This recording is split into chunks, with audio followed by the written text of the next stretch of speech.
اگر کسی بندے کی قراءت ٹھیک نہیں، یعنی وہ قرآن صحیح نہیں پڑھ سکتا، اس کے پیچھے نماز ہو جائے گی؟ بولے نہیں، اس کے پیچھے تو نماز نہیں ہوگی۔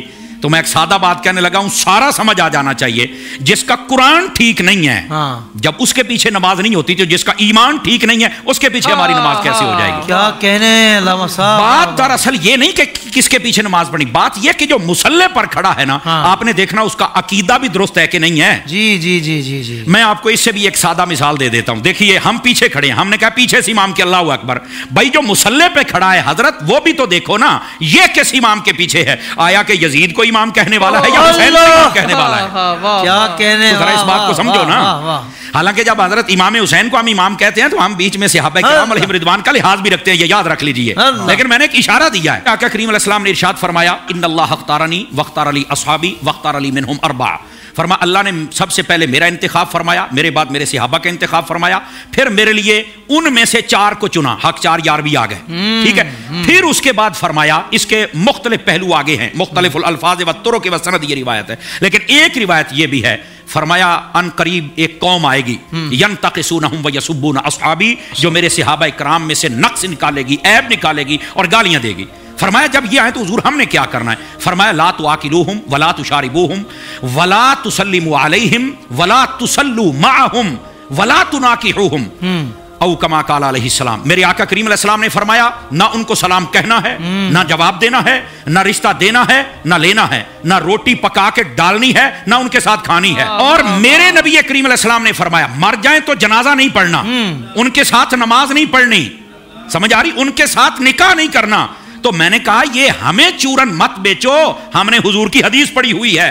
تو جو میرے نبی کی تعظیم نہ کرے، اونچی، وہ کہیں بھی امام لگ جائے وہ امامت کے لائق، اونچی، اس کے پیچھے نماز پڑھنی، آپ کہیں گے کہ جائز ہے یا دوہرا لیں؟ آپ تو یہ پوچھیں گے میں جس قسم کا سنی ہوں، مجھ سے یہ پوچھو کہ بد عقیدہ کے پیچھے نماز پڑھنے سے گناہ کتنا ہوگا؟ مجھ سے یہ پوچھو، یہ نہ پوچھو کہ ہو جائے گی یا نہیں، یہ پوچھو کہ اس کے پیچھے نماز پڑھنے پہ عذاب کتنا ہوگا۔ کیوں کہ جب آپ کہو گے پیچھے اس امام کے، تو جو نبی کا گستاخ ہے اس کو امام کہنا اللہ کو دکھ دینا ہے یا نہیں؟ اونچی، تو جو اللہ اور اس کے رسول کو دکھ دے ہم اس کو امام بنائیں گے؟ ہمارا امام کون ہے؟ جو نبی کا غلام ہے، جو نبی کا غلام نہیں وہ ہمارا امام۔ تو اگر آپ کا خیال یہ کہ امام جو ہے وہ یا رسول اللہ مدد کہتا ہے، اور مدد سے مراد بھی اس کی یہ ہے کہ نبی صلی اللہ علیہ وسلم کو اللہ نے کلی اختیارات دیے، جب چاہیں میری مدد جہاں سے بھی بیٹھ کے کر سکتے ہیں، تو یہ تو پھر کھلا شرک ہے نا۔ تو اگر امام کا یہ عقیدہ ہے، یا اپنے پیر و مرشد کے بارے میں عقیدہ ہے کہ وہ قبر میں جہاں سے جائیں جس کی چاہیں مدد کر سکتے ہیں، تو ایسا امام چاہے دیوبندی ہو، چاہے اہل حدیث ہو، چاہے شیعہ ہو، چاہے بریلوی ہو، چاہے بالکل کسی مسلک کو نہ مانتا ہو، کچھ بھی ہو، تو وہ مسلمان نہیں ہے، باقی جو بھی ہے، ٹھیک ہے نا۔ اور اگر شرکی عقیدہ نہیں ہے تو پھر سب کے پیچھے نماز جائز ہے۔ Wake up to reality. اگر بدعتی ہے تو یہ بات سمجھنی چاہیے بدعت کی 2 قسمیں ہیں، بدعت مکفرہ اور بدعت مفسقہ۔ بدعت مکفرہ کا مطلب یہ ہے جو شخص بدعتی ہے اور بدعت کی دعوت بھی دیتا ہے، ایسی شخص کے پیچھے نماز نہیں پڑھنی چاہیے۔ اور اگر کوئی شخص بدعت مفسقہ میں ہے، بدعت کے پیچھے لگا ہوا ہے اور آپ کی نماز جا رہی ہے، تو صحیح بخاری کی روایت آپ کے سامنے ہونی چاہیے، یصلی خلفہ وعلیہ بدعتہ، اس کے پیچھے نماز وقت پہ پڑھ لو، اس کی بدعت اس کے سر پر ہے۔ امام بخاری رحمت اللہ علیہ صحیح بخاری میں جو روایت لائے ہیں، سیدنا عثمان رضی اللہ تعالیٰ عنہ کو شہید کرنے والے بلوائی جب آئے تھے، صحابہ نے آ کے کہا وہ نماز پڑھانے لگے، ان کے ساتھ نماز پڑھ لے، اور وہ قاتل تھے سیدنا عثمان رضی اللہ تعالیٰ عنہ۔ تو آپ نے کیا حکم دیا؟ الصلاۃ خیر من ھذا، نماز بہتر ہے، جاؤ اپنی نماز پڑھ لو۔ اس لیے کوشش اس بات کی کرنی چاہیے کہ نماز صحیح طریقے سے ادا کرنے والے کے پیچھے نماز پڑھے، اور اگر اس طرح کا موقع بنتا ہے کہ وہ اس طرح کی بدعت کا مرتکب ہے تو اس کی بدعت اس کے سر پر ہے،